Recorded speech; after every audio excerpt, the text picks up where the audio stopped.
வருமானத்திற்கு அதிகமாக சொத்து சேர்த்ததாக எழுந்த புகாரின் அடிப்படையில் கோவையில் அதிமுக எம்எல்ஏ வீட்டில் லஞ்ச ஒழிப்பு போலீசார் சோதனை நடத்தி வருகின்றனர். கோவை வடக்கு தொகுதி அதிமுக எம்எல்ஏவாக இருப்பவர் அம்மன் அர்ஜுனன். அதிமுகவில் மாநகர் மாவட்ட செயலாளராகவும் இருக்கிறார். கடந்த முறை கோவை தெற்கு தொகுதி எம்எல்ஏவாக இருந்தார். இப்போது வடக்கு தொகுதியில் எம்எல்ஏவாக இருக்கிறார். இவர் கடந்த 2016ஆம் ஆண்டு முதல் 2022ஆம் ஆண்டு வரையிலான காலத்தில் தன் வருவாய்க்கு அதிகமாக சொத்து குவித்ததாக லஞ்ச ஒழிப்பு துறைக்கு புகார்கள் சென்றன. அதன் அடிப்படையில் கோவை லஞ்ச ஒழிப்பு போலீசார் வழக்கு பதிவு செய்துள்ளனர்.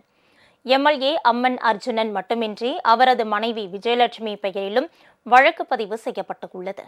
அதாவது வருவாயை காட்டிலும் 2,75,00,000 ரூபாய் மதிப்பிலான சொத்துக்களை கூடுதலாக குவித்துள்ளதாக அர்ஜுனன் மீது வழக்கு பதிவாகியுள்ளது. இது அவரது வருவாயை காட்டிலும் 71.19% அதிகம் என்று லஞ்ச ஒழிப்பு துறையினர் கணக்கிட்டுள்ளனர். இதற்கிடையே கோவையில் இன்று காலை முதல் அம்மன் அர்ஜுனனுக்கு சொந்தமான வீடு, அலுவலகம் ஆகிய இடங்களில் லஞ்ச ஒழிப்பு போலீசார் சோதனை நடத்தி வருகின்றனர்.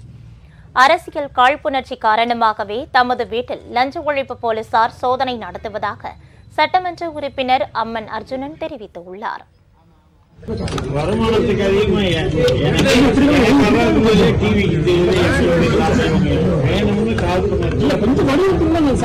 என்னன்னு பாத்தீங்கன்னா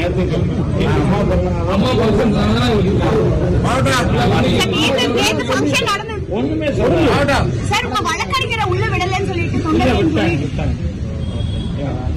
சித்தோட்ல உள்ள விடல.